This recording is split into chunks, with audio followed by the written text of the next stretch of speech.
Today's rant will be on Paul Krugman's article in the New York Times from August 15th called The Forever Slump. And I direct this to my sisters and brothers on the conservative side, on the libertarian side. Mr. Krugman again makes a powerful argument that the rantings, the wailings, the pointings, the assessments of what has been going on in the last 6 years of those, let's just say on the Republican side, the conservative side, about the deficit, about the inflation, etc., has been wrong. It's been wrong all the way around. And the premise of that is that the people who are making these claims, they need a side issue so that they can get their way.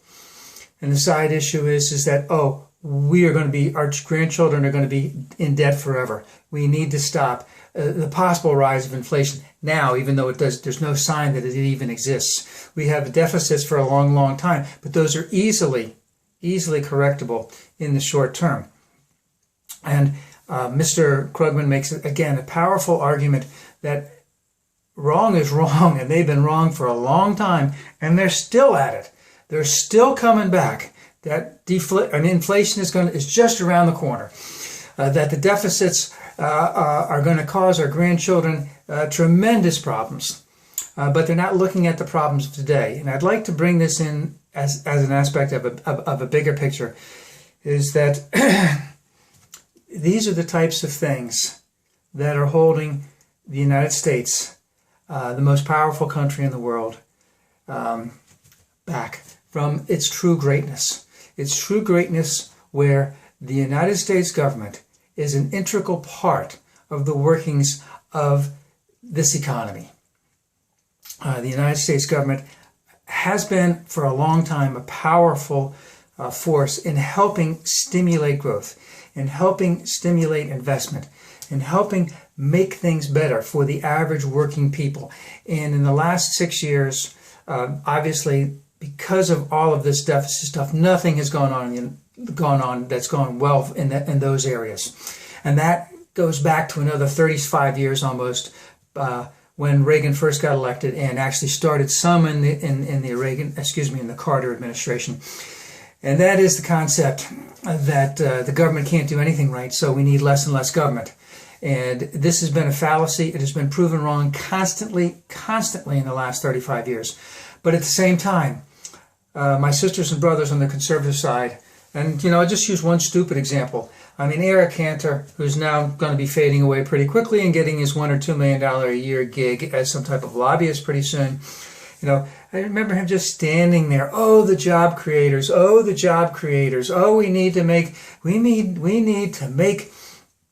less taxes for the job creators.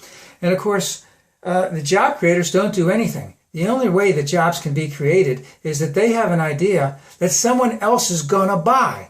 And if someone else doesn't have enough money to buy their great idea, it makes no difference how great the idea is. It's not going to fly. So we need an educated workforce, and we need a workforce that's going to be paid well. So when Eric Cantor sits out there and rants about, the job creators, it's a false premise. Oh, the deficit, it's a false premise. Oh, inflation, it's a false premise. All it's basically saying is, give us what we want, give us lower taxes, let us pay people less money, let us have fewer workforce regulations, and let us do our merry thing, and let us and let all the 1%ers and those close to the 1% continue to rake in tremendous amounts of money, and then let's just screw everybody else down the line. And that includes almost everyone who is a conservative and a libertarian, because most of us aren't in that top 10%. Most of us aren't in that 5% or the 1% or the 1/10 of the 1% that really has the most amount of money. And all of this is being done to say, look at the problems over here. Look at what we're going to have. All these stupid ideas that have never come to pass. And Mr. Krugman again makes an argument that they've been wrong. They've been wrong for a long time. They continue to be wrong, and they still have a voice. Somewhere they still have a voice, whether it be on CNBC with that stupid nut Rick Santelli. I don't know. Santorum. That's his name, and all of the other, people who are out there. I was listening to a radio show just the other day, and they brought a woman on who works for the local Fox affiliate. And, oh my God, she just ranted and raved about how crime has increased so much, and they're not really showing us all the statistics. It's much worse than people say. I've been talking to all the police force and all this other stuff. And of course, she was, again, making up a contrived thing because, where were the statistics? The statistics weren't necessarily with her, but she was trying to create fear, create instability, create the concept, oh, we need to take care of this. We're not taking care of this. And it was all fluff. I could tell she was a very young woman. And of course, she sounded very, very powerful. But I haven't seen any of the statistics backing any of that up whatsoever. But getting back to my good friend, Mr. Krugman, everything that my conservative and libertarian friends who have been saying on the economic front for the last 6 years has been wrong. It has hurt the United States tremendously. Thankfully, Ben Bernanke, Janet Yellen, have not listened to them. They've been getting a tremendous amount of pressure. They have not listened to them. And that's probably one of the great reasons why we have somewhat of a recovery. But that recovery could be so much greater if government can be allowed to do what it needs to do, to tax those at the top, to invest in our children, and I mean really invest in our children, because all of the other countries that are competitors, they're investing heavily in education, and it's not through charter schools that they're making that investment. It's in public education, investing in new companies, new ideas, new startups, and helping motivate, get this country moving again. The biggest thing we can do right now is infrastructure investment. But again, my friends on the conservative and libertarian side, oh, no, we don't need all this. No, we need strengthen our infrastructure. We need a high-speed rail. We need our roads and bridges improved. We need our communication systems to be the best in the world. And it's not getting that type of investment right now. And why is it being held back? Again, what Mr. Krugman has said. Here's the fake problem over here with inflation. Here's the fake problem over here with the deficit. Here's the fake concept over here. Oh, we need our job creators. All of that is bogus. It's bullshitty, and it's done specifically to keep the average person down and to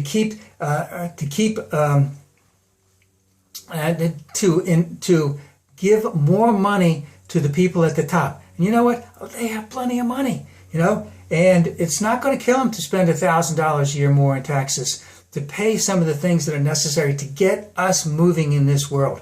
And this needs to be done. And of course, all of the stuff that has gone on in the last year in terms of deficit spending, and in terms of shutting down the government, all of that hasn't helped anything. It's just made things worse.